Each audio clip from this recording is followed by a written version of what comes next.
This Restorative Justice Life is a production of Amplify RJ. Follow us on all social media platforms at Amplify RJ, sign up for our email list, and check out our website at amplifyrj.com to stay up to date on everything we have going on. Make sure you're subscribed to this feed on whatever platform you're listening on right now so you don't miss an episode. And finally, we'd love it if you left us a rating and review. It really helps us literally amplify this work. Thanks for listening. Enjoy the episode.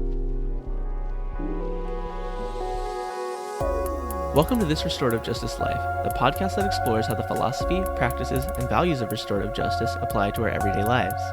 I'm your host, David Ryan Barcega Castro Harris, all 5 names for the ancestors, and I'm the founder of Amplify RJ.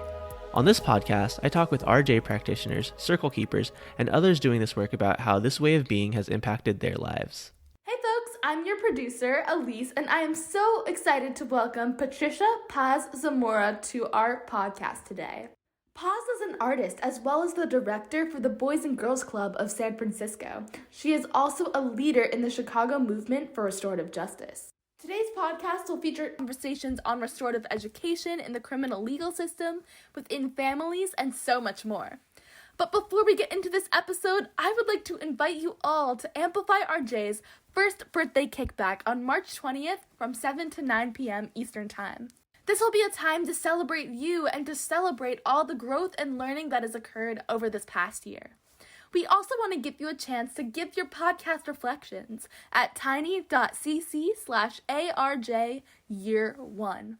All of this information is in the podcast notes. If you have been enjoying this podcast, I would recommend checking out our YouTube channel where we have recently been putting out many different podcast clips in order to amplify this message on other platforms. Also, we have recently launched our Future Ancestor Collective, which is an amalgamation of community spaces, which can be found in the show notes below. That's all for our announcements, so let's get into this conversation. David here. Before we get started, I wanted to give a heads up about the audio in this episode. As you'll soon hear, Paz was recording this in her outdoor art studio, so don't be surprised when you hear the occasional car driving by or other neighborhood sounds. It makes some parts of her stories a little difficult to hear, but that's just more incentive for you to listen extra close because this is a great conversation. Here we go. Welcome, Paz. Who Hi. are you? Healer, Who are you? creative, Who are you? trauma, Who are you? a leader, Who are you? a goofball, Who are you? a partner, And finally, who are you? love. Well, thank you so much for being here. We're going to get to know all of those different parts of you as we get to continue the conversation. But before we get going too far, it's always good to check in. So, in the fullest extent, how are you? Filled with gratitude right now in this moment. Yeah. Any specific reason? I'm sitting outside in my studio in the Central Valley with images of some of my work. I have a little altar in the back. I'm a Latinx woman, brown hair, short, with glasses and big earrings, white earrings that I got from Mexico, from the Huichol. I'm Mexican, and I'm wearing a black t-shirt that says Heal Thy, and I have on these bright neon headphones, and I feel I'm at home right now on land that's been 7 generations in our family. Wow. In the Central Valley. Yeah, that's beautiful. Thank you so much for sharing. It's always good to talk to another Californian who's also spent some time in Chicago, and now is back in California. So our paths mirror each other, although you were doing that all before me. Mm. I learned about you because your name was passed around in Chicago restorative justice circles as one of the OGs, one of the first people to bring quote unquote restorative justice into schools with the quote unquote peer juries at Sen. But you've Mhm. been doing this work long before that, long before you probably even knew the word restorative justice. So, in your own words, how did this work get started for you? The OGs, the old grumpies, the old grown-ups. Um, okay, restorative justice has always been in me, Hmm. and it got knocked out of me because of colonization and all the, you know, racism and institutionalizing systems. And so for me, it was reconnecting as a wounded healer, somebody who was trying to run away from what had happened in my own life by trying to help others. And I saw myself in those other young people, especially young people and women. And there was nothing wrong with that. But at a certain point, um, it got to a point where I had to go inward more than outward, but it's still connected. When I moved to Chicago, I've always worked in the community. Um, First, I've always worked in the community ever since I was 18. I worked in a community center. I was always active in the organizing in Mecha, Amoja, and college. Um, but when I moved to Chicago, I got involved with working at a place called Casa Atzlan, which was one of the oldest nonprofits started through the 60s. And the building was a settlement house, and it was taken over by mainly Latinx activists in the Pilsen community. And so I was there as a youth director, and I had a lot of really good intentions. I was working mainly with young people in the Pilsen who were gang involved, or just because of the neighborhood is so tight, in Chicago, all the blocks on blocks and people hang out in front. I started to really feel it when, so I would go to court with kids, I'd go to school, I'd run the after school program, we work with the younger kids, we get involved with different stuff in the community. And I started to feel it when we started getting a lot of kids were getting shot and killed that I worked with, and not knowing what to do, and also like, how do you heal that? And so I connected with Luis Rodriguez, who's my compadre. Him and my husband were roommates back in the day. They're both poets, but he's poet laureate of Los Angeles and just an amazing writer and his life experience. We, his son Ramiro, we formed a group called Youth Struggling for Survival. And basically, he started connecting with a lot of the elders, primarily in the American Indian community, as well as the Mexica community, which is a traditional word for Mexican, Latinx, Chicano. Also within the African community, there was one elder in particular that we worked with a lot, Baba Shange, who now has passed, and Michael Mead, who is Irish but does amazing work, storytelling and community building. And so that's how we started. That's how I first came to know Circle, was because we brought young people together in their homes, actually, when we first had some of the shootings. And I remember this being in the Pilsen on 18th Street with maybe like 15 kids sitting in one of the living rooms with Luis and having a circle, because we know that that bullet had been going around in the community for ages and it was going to keep going. And how do we disrupt that cycle? And we did the circle. That's when then we started doing the circle with people from the different elders in the community.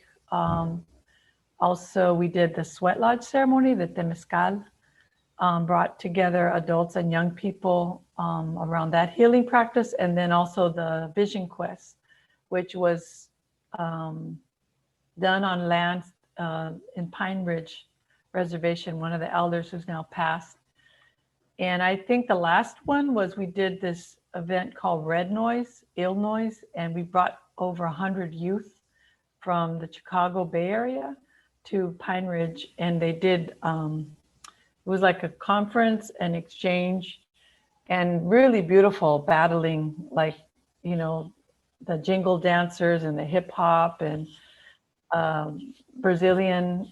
So that's how I knew it in community. And then later, when restorative justice became into the juvenile courts, I reconnected again, and that was a name that was given to these traditional practices that we had already been involved with in community. Yeah. There's so much to pull out in there. I'm actually gonna ask you to go back even farther, right? What was it that Mm-hmm. had you decide that, community is it for me, like from 18 years old? Mm-hmm. Um, I think at a very young age, I was politicized. In fifth grade, that was my sisters. They grew up during the 60s, all the unrest and protests and um, drug issues that were going on. And one of them in particular was, let's just say she was very radical in her politics in the Central Valley. And so she used to bring me literature around some of the radical politics, and I related to it. And I also was very, like, in fifth grade, was going to translate for my dad who got disabled. You know, he worked in the fields and the factories. And I'm like, why is he's working so hard? And this is what they did after all these years. He, stayed disabled. And so I got just the connection that I was part of a working class, that there was a class, that I was brown, that I knew that it wasn't right. Like, I ate burritos and tortillas at home, and I don't even use a fork. And in school, I was becoming ashamed of that. Mm. So there was all these things that kind of were like red flags, but as kids, you don't know. You're being assimilated, and your insides are being taken away, who you are, chipped away. And so, yeah, so I think just that, and continuing to be really involved in politics in the community, and all kinds of politics, from Alinsky, restorative, to political, influence of communism and socialism, politics, being in the Brown Berets, being exposed to all that. And I think that what made me pay attention to the work with Indigenous was I felt that was the first time that it wasn't all about out there. It was actually connecting more in here, because there were so many things that had not been healed in myself that it was almost hypocritical. I mean, that's one of the things about restorative practices is for me, you start with yourself, and you're not doing it because it's good for someone else. It's actually good. I need this. I need circle. And if I can be in that in a good way, then that's creating an opening for others to be there. Yeah. It's that, if this work is about relationships, the first relationship you have is with yourself, right? Yeah. And then when you take care of yourself, in Lakesh, right? Or Mm-hmm. Mitakuyasan, like we're taking care That's of right. the other. We're so interconnected. And so when, you experience all this trauma growing up, trauma that the young people are experiencing in the neighborhoods that you're working in, you like what I heard you saying in your first answer was, um, bringing in an indigenous way like really helped you um, come back to restoring yourself, not just serving others. I think the first time you and I talked, you talked about so much when you were doing that work, you were burning yourself out, not taking care of Mm-hmm. yourself. And I think that's something that a lot of people who are doing community work or work for the people, how do you continue to navigate that balance? Mm-hmm. Yeah. Well, I think, like, slowing down, and how do we slow down as a community? Um, I just did I just finished a 3-month residency with uh, young Latinx, African American young women, 8th grade through 17. And it was about adapting this curriculum of a group I'm part of. It's called The Place of Her Own, which is for BIPOC women, trauma to transformation. And it's the first time we've adapted it with younger women. And when we did the reflection about what, because it was during the pandemic when it had first started, and there was like, just a lot going on. And the thing that they felt the strongest about was that they felt heard, they felt safe, they felt at peace, and it was all things around their own reflection as leaders, as young women of color who like have so much lived wisdom and experience, and also like just giving ourselves the time to like be with that, because there's going to be things coming up that the tendency is going to want to be to just jump in and fight, and sometimes we have to. But if it's like for me, just sometimes it was not in a good way, not in a balanced way. So I'm still committed to all those things. I'm still doing those things, but I think that eating right, sleeping, watching things that patterns that can be addictive, that are not helpful, and it's just not about drinking. There's other things too. Be like, I play video games. I love playing video games.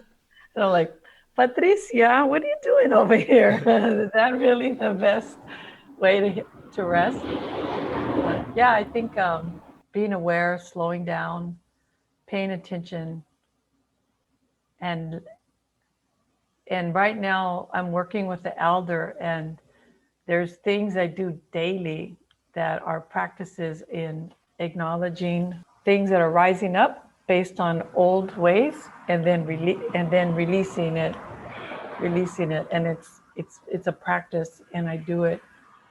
But you have to be still to do that. And before I was running all over the place, and now that's not who I am today. Part of it is just lived experience and learning. Running all the time is not sustainable. But was there a specific moment or a series of moments that helped you make that shift?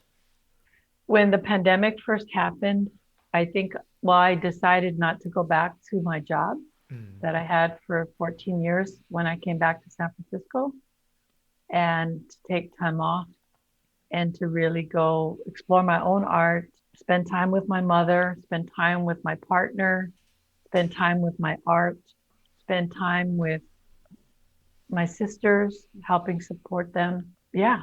So that was like a major pivotal point for me, was to say, no, I'm not going to come back. Because, during the pandemic, everybody was afraid, like health insurance, blah, blah, blah, blah. So that was one. And that's taken me on a whole different path right now. But there's been moments being working for the Board of Ed when I left Alternatives after being a founding member of the peer jury program there. Mm-hmm. I decided to go into kind of the belly of the beast, and I coordinated for a year their Alternatives to Expulsion program for the city of Chicago. Yeah. But I only lasted a year. It's very, very, very political. Before we get to that, like, I know some of these things, but everybody else listening doesn't have the context for that. So you had like encountered restorative, quote unquote, restorative justice back in the criminal legal system with the juveniles. And, you started seeing the need for this in schools. How did that play out? Yeah. So as you know, I don't know if Alternative still does this, but we used to run, it was based on the Beacon. It's called the YouthNet Center. So what it means is that around the city, there were spaces that a community organization would get a contract to run after school programming. And ours was at Sen High School and in the Edgewater community. And I was at that time working with young people who were referred to court, but then they, instead of like going into the juvenile detention center, they would have community-based alternatives. And so what I saw, because we used to run programming for little ones all the way to adults. So we would have like 600 members there. And we had parents coming in playing soccer and teenagers going for tutoring and younger youth going there after school. We'd do walks from the neighborhood schools and bring them all there. And what I noticed was that some of the teens, I used to be also the youth program, the teen director.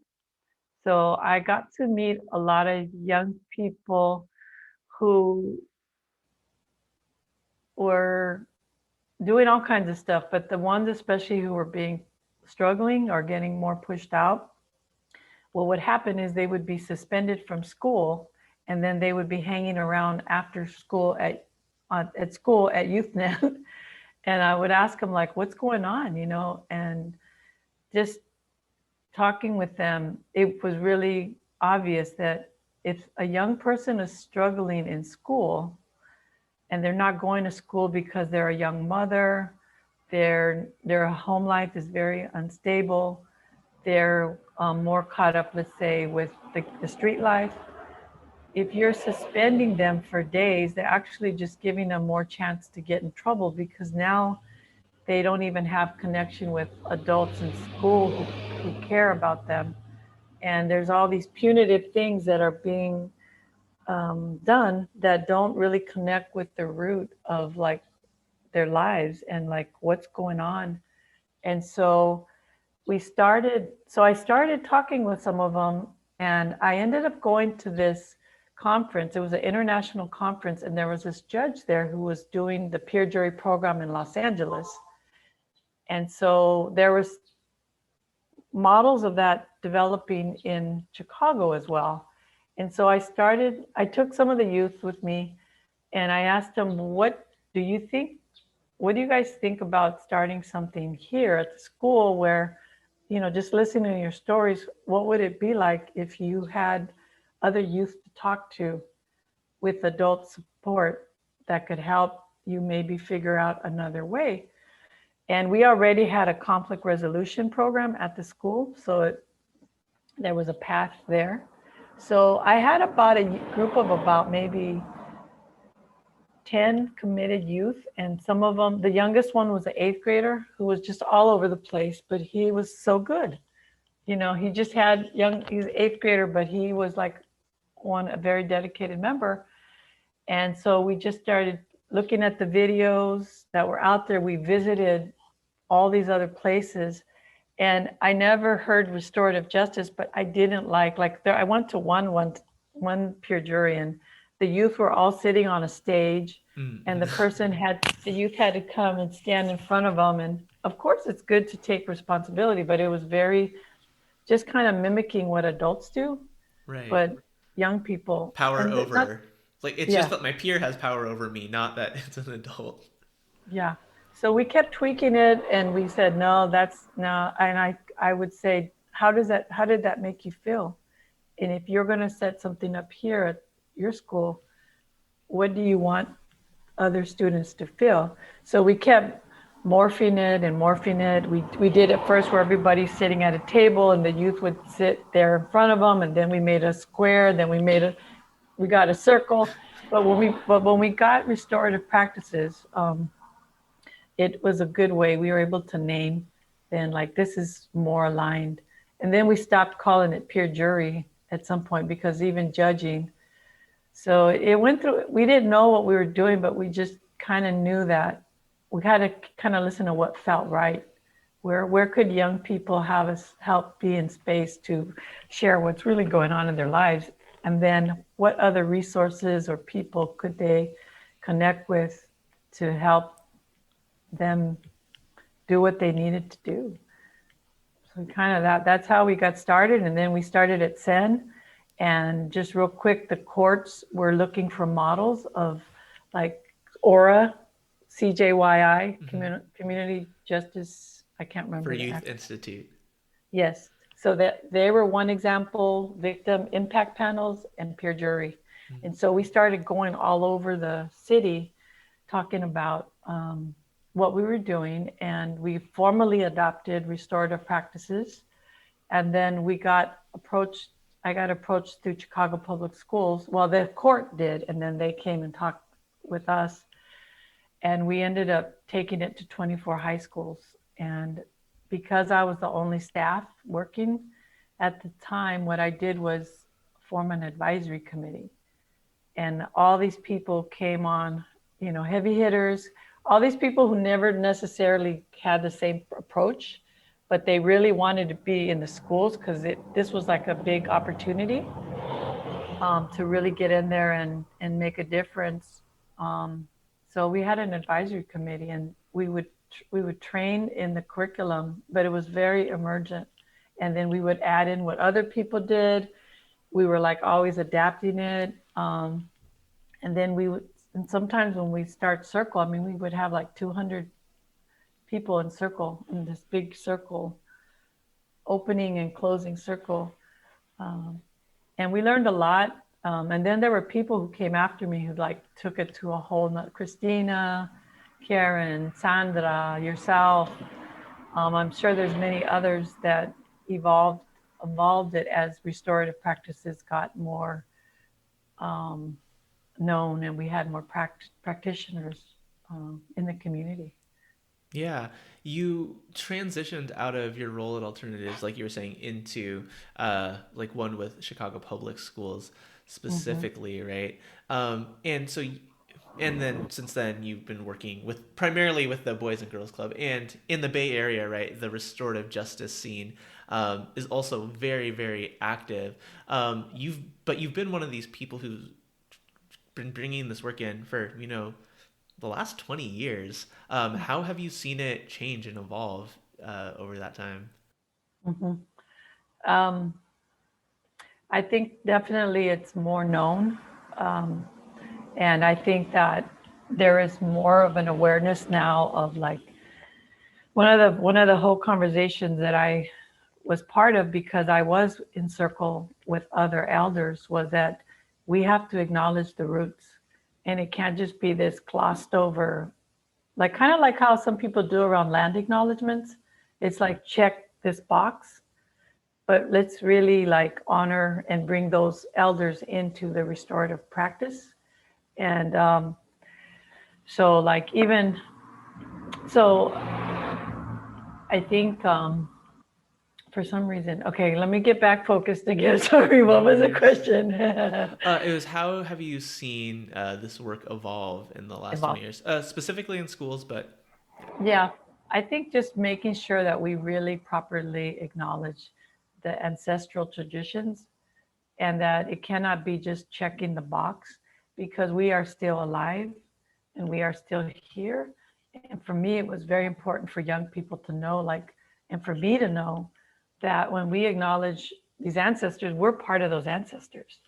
Right now, we are part of this circle. I think that's the main thing, is like really being authentic.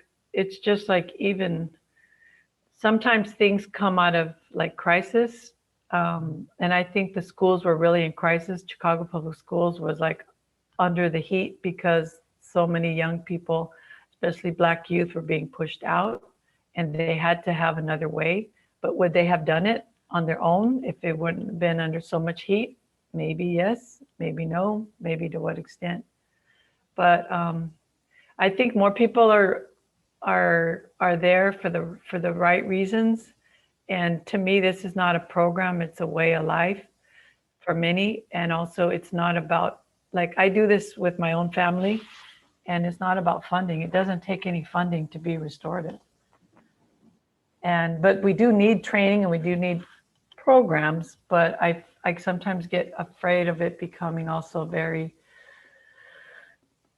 it should be part of the system, but also it has to be, for me, I don't know, authentic.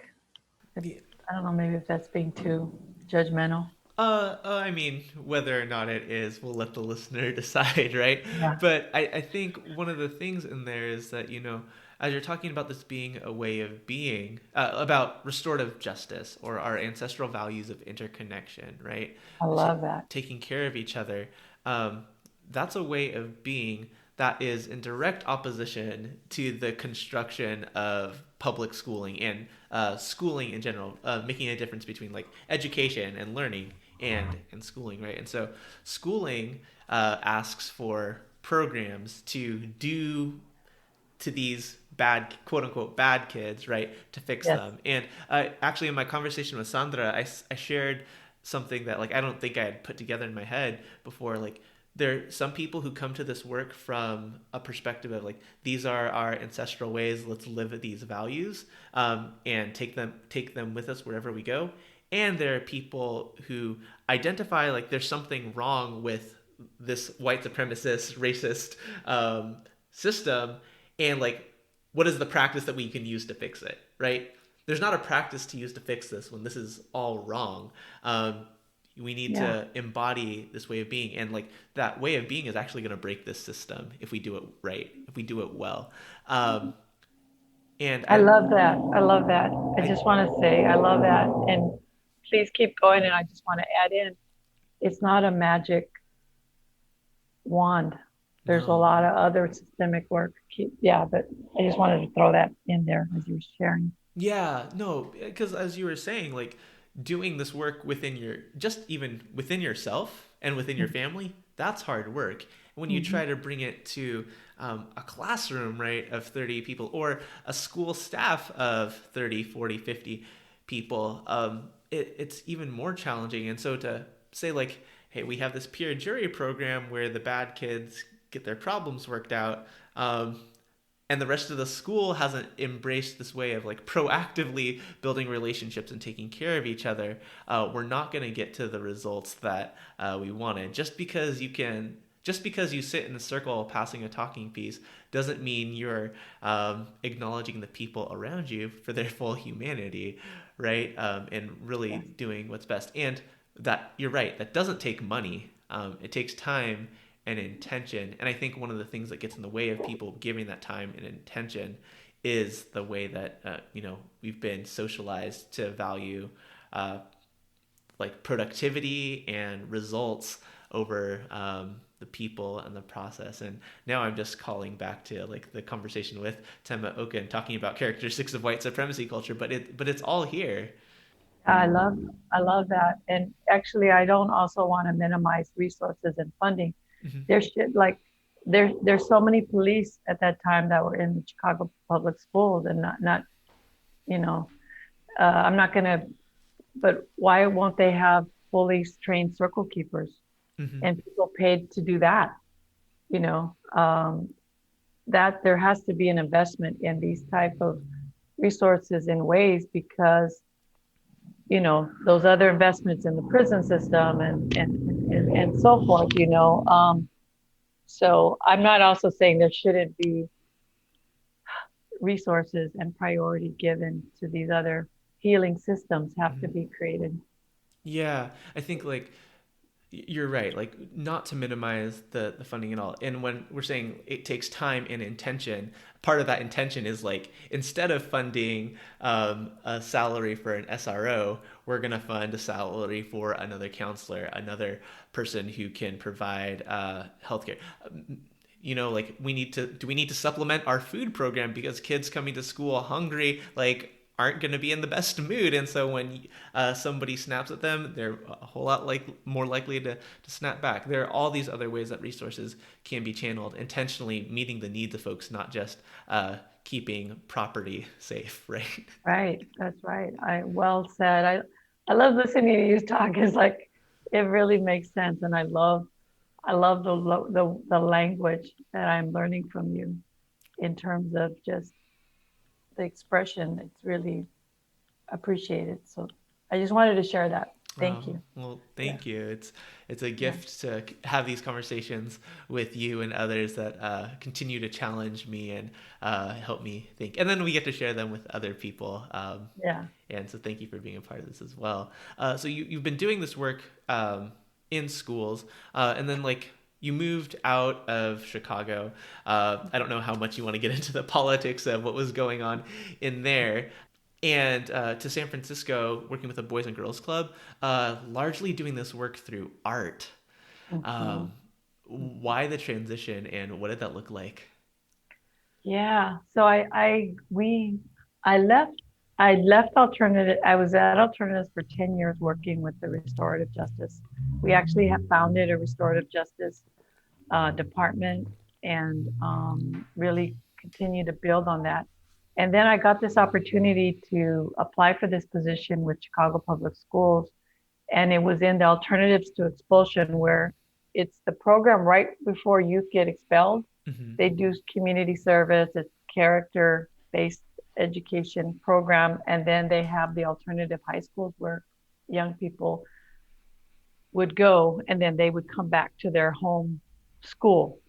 So I decided to go with it, and that was very eye opening because I think my focus in going there was to bring in restorative practice, to push the envelope on restorative practices. And so that was like the focus was to put restorative language into the different contracts with our vendors to make that be a filter, a consideration for how we're working with our youth. We were able to do circle, but I say I only lasted there a year because it got very political. And so I just took those lessons. But also at that time, my husband and I were going to come back because our mothers, we both play a role of leadership in supporting them and our family.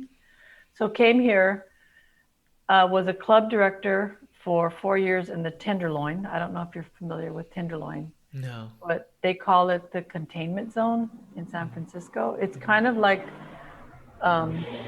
what they call Skid Row in Los Angeles. Yeah.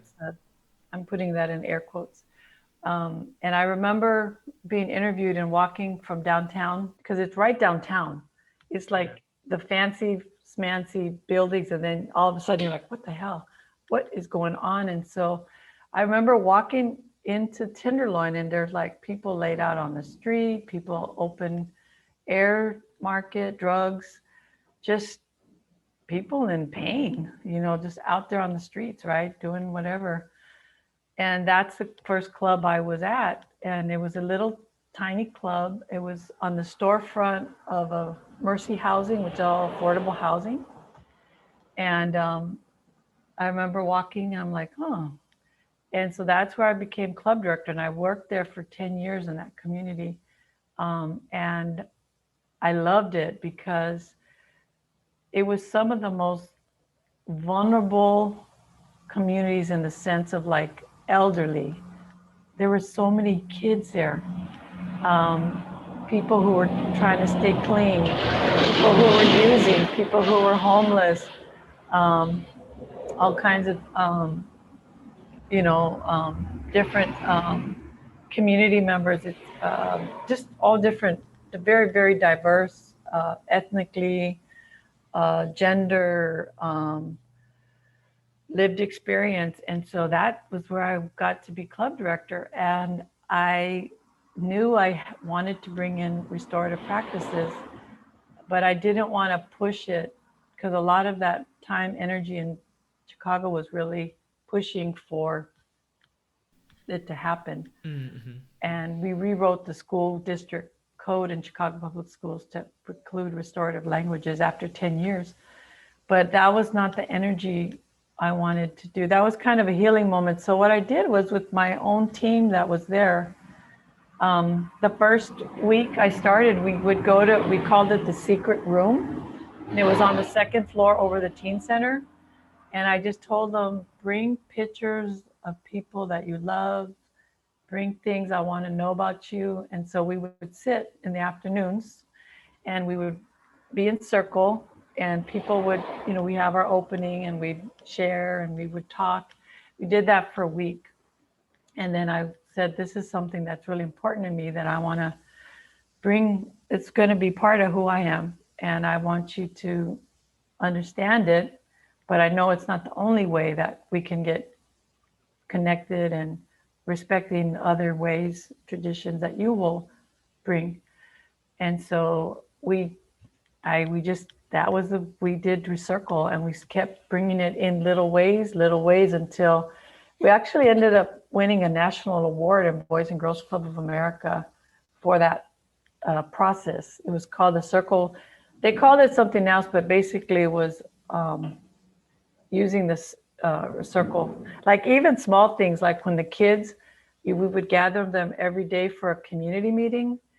The staff were beautiful and the kids loved them, but they would use this big megaphone. All right, everybody sit down. Come on, everybody, And by the end, the kids, and there's some amazing circle keepers. I wish I could say it was all me. No, there's some amazing circle keepers in that staff. And the kids would run the circle. They knew the check-in. They would introduce guests through circle. They would do appreciations, and that took a long time.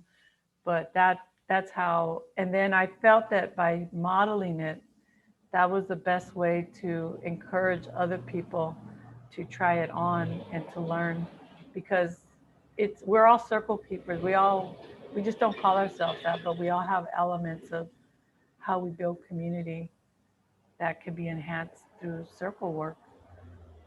So that's kind of how I brought it in with San Francisco, and then I was part of the San Francisco Unified School District. They brought it in through the top, though. Yeah. Ours came in through the groundswell. We worked with 100 schools in Chicago before they adopted it into the Chicago Public Schools. In San Francisco, because it's more progressive, the person who was the president of the Board of Education, they actually introduced it, and then they formed a committee of about 50 people to explore how to bring it into so it's kind of, they still involved the school community, but it was very much more like school-based. And in Chicago, the model that I created there was that whenever we did a gathering, each school community bring young people, bring school people, and bring community people. Because even if a young person is getting kicked out of school, we can't lose that connection with community. Yeah. We have to keep that bridge, that net for them, so that they're not falling through the cracks. In San Francisco, it was really more about, and it was powerful, but it was really like very professionalized, very school focused. And I think we got to bring in the security guards, the mom around the corner, who helped found our peer jury one of the Chris and Sarah was a mom around the corner who saw kids coming from school and she didn't like what they were doing. She was very progressive, but she didn't know she saw them doing stuff that was not so cool. But we connected, and she was one of the best trainers around peer jury, and she'd bring her cookies, that she'd make for the kids, but she was still like very much like training and asking them questions. So like, I think we cannot professionalize things where people in the community get pushed out, elders get pushed out. Right. When you're talking about like we all have this way of being and connecting with each other, it may not look like the quote unquote professional textbook tools that are being taught when things are being implemented from the top. One of the things that I think about a lot is that you can't mandate people to be restorative. You can't mandate this work, right? And when something from the top comes down like that, it's like, well, like, where is the choice? If we value people's humanity, like their choices and the way that they choose to show up is removed. And so as much like, I actually do think it's net positive that restorative justice does get rolled out from the top, where there's like administrative support, right? But like, I think we do lose something when it's being pushed on people who aren't ready to receive it in that way, or can't receive it in the way that it's being given, right? Both people who are like very entrenched in and invested in white supremacy culture who are afraid, but also people who know this from know different ways of doing this work. And when you're saying like this is the one right way to do this work, that also turns people off. And so yeah, there's a lot in there, and yeah, I'm just happy that we're having this conversation. And that's why when I started doing circle with my family, teachers were one of the hardest groups to do circle work because they had been burnt so much.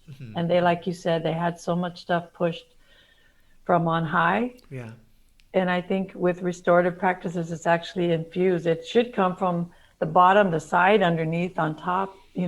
from all the different roles that people play. But I think one thing with family that was really humbling is that, your family, they're not going to mess around. They're going to tell you straight up. And my family is not the Brady Bunch. They went through a lot of trauma, a lot of stuff, a lot of shit. And so when we first started doing Circle, the way that I introduced it was very simple. It's Dad's birthday today. And instead of just eating cake, let's take a moment and let's really share with them how we feel, because this moment won't come again. And so we literally, in the front yard right here where I'm sitting, all gathered, and they're like, what's this? And what's this talking space? And yeah, that's not my faith. That's not my religion. Yeah. But after a while, they saw why it was a good way to bring us together, and just doing it very respectfully, because I'm not anyone's boss. I'm not there funded. I'm just there. I'm a sister. I'm a daughter. I'm an auntie, and I love them. And I just want to see better for myself and others. And so that was how we started, and we would do it more to celebrate. But then what happened is we started getting used to being in circle. And so every time we gather, like, we made it a moment to, like, just literally stand in circle. And they were open to it, because a lot of my family is in recovery around addiction. And they understand about the generational healing. But also, what was I going to say? Being in circle. But then what happened was we started to have really tough things come up. And because we had been in circle celebrating each other and giving each other props, then we had some bandwidth then to be in circle on the tough times. Yeah. And a little bit more trust. It was still not hunky-dory. It was still not easy. It was scary, but it made a difference. It makes me think of two things. One, that this work is not just that repair, right? It's really hard to start from, like, we're going at each other, and now let's be restorative, right? Like, so, like, let's build that relationship so that when we go at each other, because it's inevitably going to happen, we can do it in a good way, right? We know each other. We use the metaphor of the tree a lot. Lots of RJ people use the tree, right? When I talk about it, it's like, the branches of the tree are like a restorative circle, restorative conversation, peer conference. I think they're using conference now instead of jury, right? Like, those are those practices that are doing the restorative process to get to, like, the fruit and the leaves of healing, relationships, accountability. And could you propagate a tree from a branch? Sure, you could. But things are going to go so much better when you have, like, solid roots and a solid trunk that are supporting those branches to get to that fruit. Like, I'm not saying that it's impossible to, like, bring in just, like, a restorative process in the middle of conflict, but it makes it a lot easier when you have that foundation. The other thing that I was thinking, what you were saying, that is, like, the ways that I have, to the extent, brought this into my family. And oh man, What is it? Tell me. Have or have not, right? Because when I first learned this work for my birthday, I was like, okay, y'all, we're gonna do a circle. And it was more a circle around, like, everybody is reflecting on, like, what this year has been for folks, and, like, really. And then, like, my brother came to Chicago, and I was facilitating with Pamela Purdy. Yes. Yeah.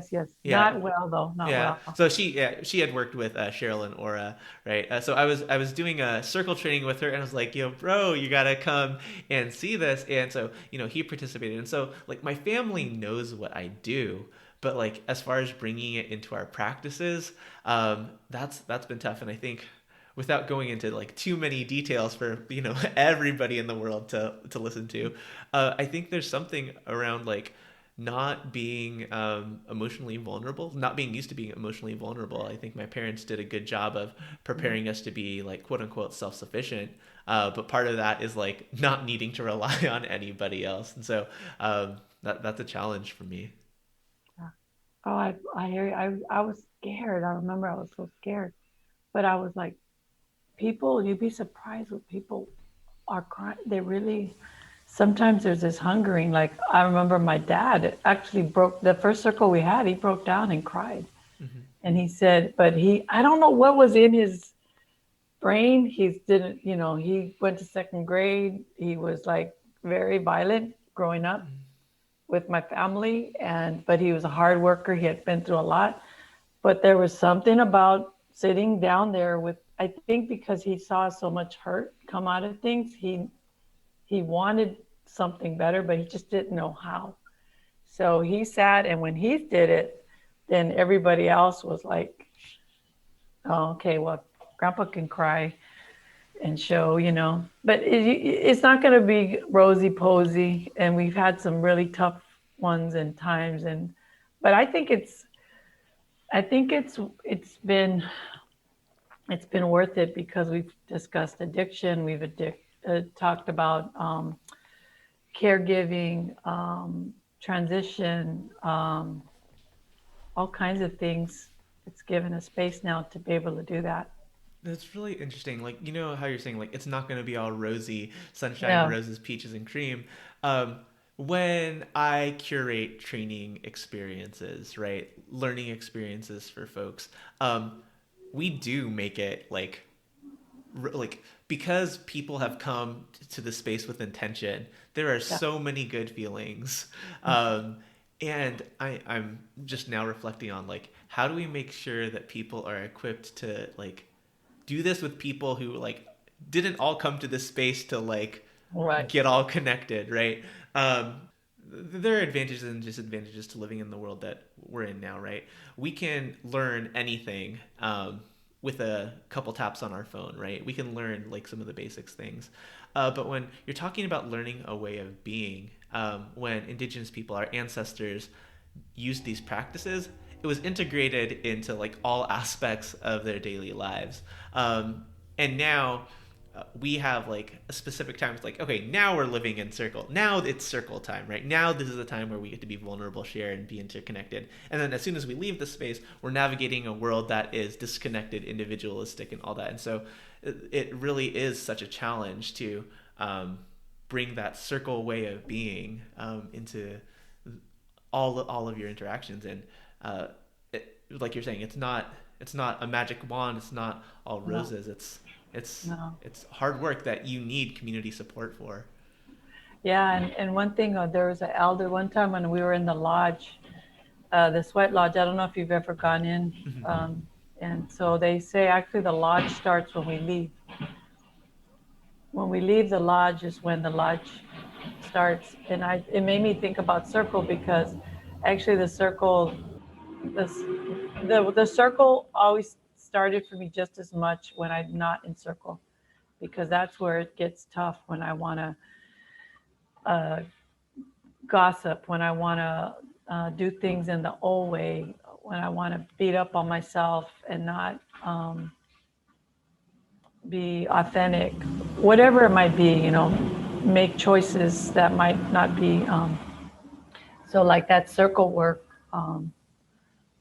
really starts, and even like with family, like I have to really check myself. Like right now during the pandemic, we have three sisters that are navigating, four women that navigate around my mom's care. And, some are in recovery around addiction, some of them are in different parts of their lives. And so, like, we meet and we do have check-ins and all that. And sometimes it's not always formal circle, but it's that spirit of Takuyasin, we're all connected, we're all in relationship. And then these days I bring a lot of art into my practice because it's just, for me, it's just allowing the flow to go on a different level through art. So, yeah. In all of your years doing this work, what's been like an oh shit moment, and like, what did you learn from it? Ooh, oh shit moment was when we were working with different youth from different gangs, Mm-hmm. and we were doing these peace retreats, and bringing youth who were in a place of a lot of pain and still living the street life. I think the oh shit moment was just good intentions are not enough, and really like making sure that you don't take on too much and really make sure you have all the supports needed. And we learned a lot, and it was worth it, but it was also knowing your boundaries and knowing taking yeah, just knowing your boundaries. For sure, for sure. Yeah. Um, how do you want to continue to grow in this work and like this work as broadly as you want to talk about it? Yeah. I want to I want to use creativity. I want to be a place, a space for creativity.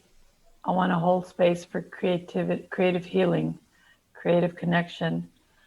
And why creative? Because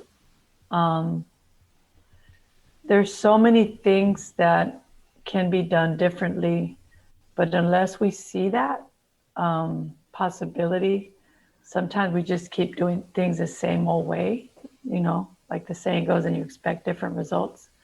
I also do a lot of space design. I used to do that in Chicago on the side. I used to declutter and organize space, and I'm very interested in how we create spaces that are healing in a physical way too. Like even like a quick example. This is like my mom's 89, and they have done studies that people who have Alzheimer's or dementia, when you have very decluttered space, it actually helps them because they can get around, they maneuver. That's common sense, right? But I'm very intrigued around space, how we create space in community, working with designers, design thinking, how to,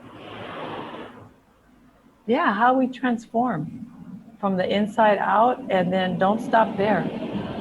Don't stop there.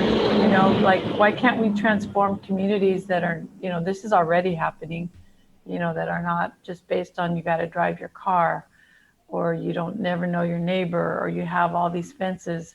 So I'm very interested in how creativity can do that. But I think also not the game changer for me is continuing to make at the center of creativity those voices that people don't think are creative. And the voices that are shut down. It's like peer jury. The young people that came together, they were the kids that very diverse, kind of like the Breakfast Club. I think I mentioned that. It was like the quote athletes, the youth who were smart in school, good kids, quote, kids who were bad kids, quote, and they all had different gifts that they brought to the process, and different, and but they were able to create something that they had never seen, and have enough vision to do that and not give up. Like that squirrely little, the eighth grader, he later on became when he was a senior, was like this very wise person that he always was, but if you just stop there and like just start, we're like, oh, he's too goofy, he can't. No, that's not what this is about. So I think like these changes have to be made from the roots. I don't say the bottom, the roots. And the people who have been pushed out need to be part of this creative process. They need to be part of owning it. And it can't just be for people who are, quote, educated, who are doing things for us, for them, me doing, I'm including myself too, because, I've made mistakes too. But yeah, like for example, the two caregivers around my mom, the one that has been most dedicated my sister, who's been in recovery for 5 years. And she came into this process homeless and really, really struggling. And still, there's been two relapses, but man, we can sit down and have a conversation and wisdom, and she's so good. She's so good. She has so much to offer. And where's her voice in this process, in this reshaping, in this creative? So I think that's the main thing right now, is just like thinking from in to out, but also bigger is not better. But sometimes when you do it for the right reasons, it can't help but get bigger. That's what I find also. Like the things that have come from my heart, they've grown. Like, quick example was in Tenderloin. It was, I think I shared one of the groups, one of the programs, that projects I founded was the Tenderloin Safe Passage. And that just started from a really thing, was that it was hard to walk kids around safely in the neighborhood with so much drama going on. And so we came together and we started walking our kids, and in a way where we weren't putting down or like distancing ourselves from the people who were on the street, because those were aunts, uncles. Some of them literally were of the kids and neighbors. And but we were able. Now that program is huge in San Francisco. It's a model in the country, but we didn't do it because we said this is going to be a model for the country. We just did it because we had to think outside the box and reconnect to something different. Yeah. Yeah. Like it's just about meeting community needs. And I think I have too many conversations. I don't know if we talked about it already today, but like the people who know how to solve their problems are the people who are most affected, right? Mm-hmm. And, we should always be looking for that. Yeah, that's such a great reminder. I want to transition us into the questions that I ask everyone that are meant to be rapid fire, but aren't Okay, always. sure. So, restorative justice is. Life. Right. You get to sit in circle with four people, dead or alive. Who are they, and what do you talk about? My brother, who was he was one of the first people to live and die when the AIDS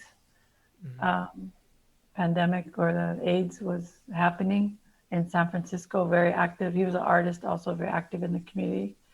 My brother Xavier Zamora. Probably my father again, who also passed, Rufino Zamora. And probably, I don't know, probably like maybe like two ancestors in our family tree that were from Mexico. What would you talk about? I would I would really have a lot of questions about their lives and who they were. And I think like having them answer honestly, because with my dad, he didn't like to talk about stuff. And I think he tried, but if he would be really open. And then for my brother, I feel like we were kindred spirits, but we had some conversations, but we really never got to go deeply. And whenever I'm in a really tough time in my life, they always come to me in my dream. I don't dream about anybody that's passed, but when I go through a really tough time, my brother and father are always there. So yeah, for them. Yeah. You shared some of this already, but what is a restorative practice you're leaning into for yourself recently? I'm on a leadership team with BIPOC women through a place of her own, and I'm really leaning into restorative practice there in terms of this formation that we are creating together, Yeah. and really bringing in our vulnerability and strength and trauma in a way that is without shame or guilt, but in a way that is very encouraging and supportive, and really trying to model how we work through things, because it's going to be important for us as we work with other women in the community. So I'm very excited about that because I feel like I'm showing up and the work is happening and I'm healing and I feel supported, and it's hard and we have harder conversations, and I love it because it feels like the right thing to do. Yeah. So I get that. Yeah. Yeah, that's so amazing. What is one thing you wish everyone listening to this podcast would know?